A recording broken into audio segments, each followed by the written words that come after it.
आसन में आप सभी का स्वागत है। आज हम लोग हेटेरोट्रॉपिक न्यूट्रिशन में किस प्रकार से होता है इसके बारे में जानकारी लेंगे। तो हम इससे पहले देख चुके हैं कि हेटेरोट्रॉपिक न्यूट्रिशन कई प्रकार के जीवों में होता है। कुछ एक कोशिकीय जीव भी होते हैं और कुछ बहुकोशिकीय जीव या अंगतंत्र स्तर के भी जीव होते हैं। तो सबसे पहले हम बात करते हैं कि एक कोशिकीय जीव अमीबा में पोषण किस प्रकार से होता है। अमीबा में सबसे पहले हम उसके स्ट्रक्चर के बारे में अध्ययन करें तो अमीबा एक कोशिकीय जीव होता है। इसमें एक केंद्रक, कोशिका द्रव, कुछ रिक्तिकाएं एवं कोशिका झिल्ली से चारों तरफ से घिरे होते हैं। अमीबा एक कोशिकीय जीव होते हैं और इनमें पोषण होलोजोइक प्रक्रिया के द्वारा होता है। इसे फेगोसाइटोसिस भी कहा जाता है। अगर इनके पोषण की विधि के बारे में बात करें तो ये सबसे पहले ये भोज पदार्थों का अंतर्ग्रहण करते हैं। उसके बाद इस पदार्थों का पाचन करते हैं। पाचन करने के बाद इन पदार्थों का अवशोषण करते हैं। अवशोषण के बाद भोज पदार्थों का स्वांगीकरण करते हैं और स्वांगीकरण करने के बाद वही ग्रहण कर देते हैं, मतलब पदार्थों को बाहर निकाल देते हैं। सबसे पहले हम बात करते हैं अंतर्ग्रहण का। तो अमीबा में अंतर्ग्रहण करने के लिए एक विशेष प्रकार का कुटपाद पाया जाता है। यह उन कुटपाद के द्वारा पदार्थों को खाद्य रिक्तिकाओं के रूप में अपने कोशिका में संचित कर लेते हैं। दूसरा प्रक्रिया यह करते हैं पाचन का। यह उन खाद्य रिक्तिकाओं को कुछ एंजाइमों के द्वारा विखंडित कर घुलनशील पदार्थों के रूप में बदल देते हैं। उसके बाद तीसरा प्रक्रिया यह करते हैं जिसे कि हम अवशोषण कहते हैं। इस प्रक्रिया में यह खाद्य पदार्थों को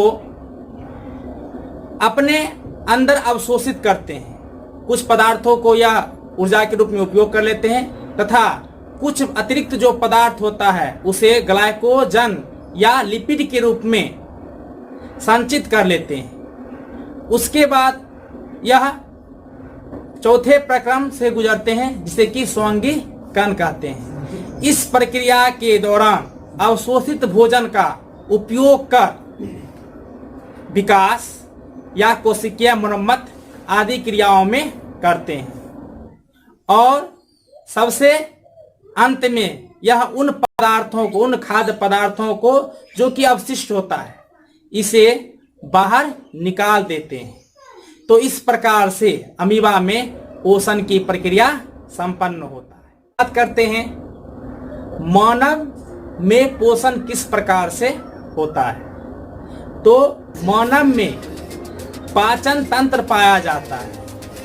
मानव में पोषण एक जटिल प्रक्रिया होता है क्योंकि अंग तंत्र वाले जीव होते हैं। इसलिए इनके भोजन के पाचन के लिए अर्थात पोषण के लिए पाचन तंत्र पाया जाता है। अगर हम पाचन तंत्र की बात करें तो मुख गुहा से प्रारंभ होकर मल गुहा, जिसे कि हम एनस कहते हैं, पर समाप्त होता है। सबसे पहले हम बात करते हैं कि मानव पाचन तंत्र कहां से प्रारंभ होता है।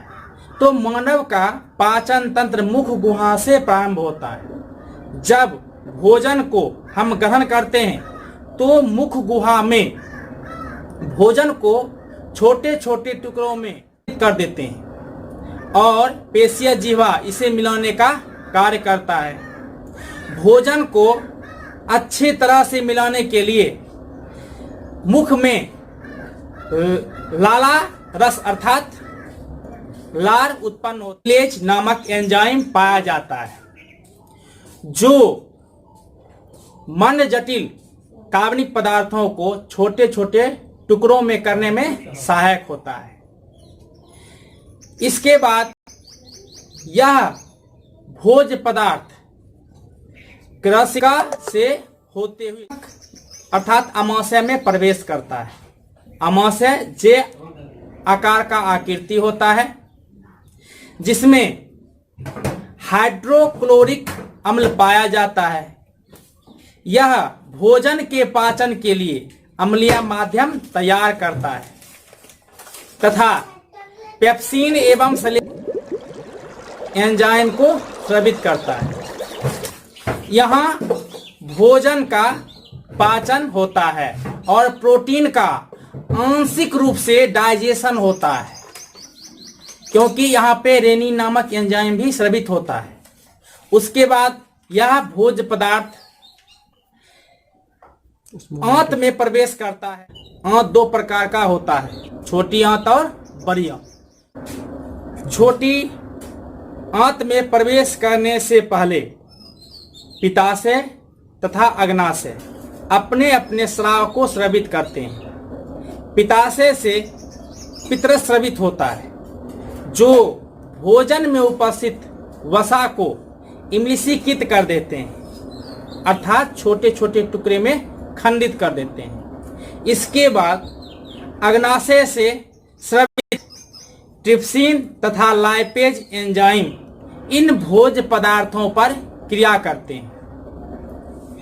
लाइपेज एंजाइम स्वीकृत वसा को वसा अम्ल तथा ग्लिसरॉल में परिवर्तित कर देते हैं, जबकि अग्नाशय से स्रावित ट्रिप्सिन एंजाइम प्रोटीन का पूर्णतः पाचन कर इसे एमिनो अम्ल में परिवर्तित कर देते हैं। विशेष प्रकार का अंगुलीनुमा प्रवर्ध पाया जाता है, जिसे दिग्रोम कहते हैं। इसके द्वारा एमिनो अम्ल, वसा अम्ल एवं ग्लिसरॉल रक्त में प्रवाहित हो जाते हैं और कोशिकाओं तक पहुंचकर मरम्मत का कार्य करते हैं। इस प्रकार से मानव में पोषण एवं पाचन की प्रक्रिया संपन्न होता है।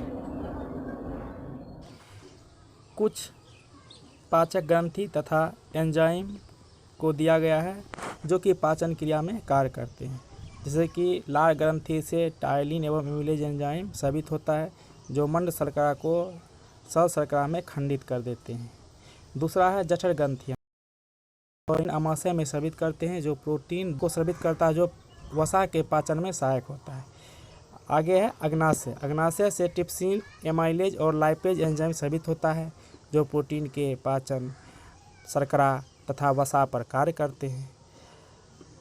और अंत में है आंतरस। इसमें मल्टोज, लैक्टेज, सुक्रोज और लाइपेज नामक एंजाइम स्रावित होता है।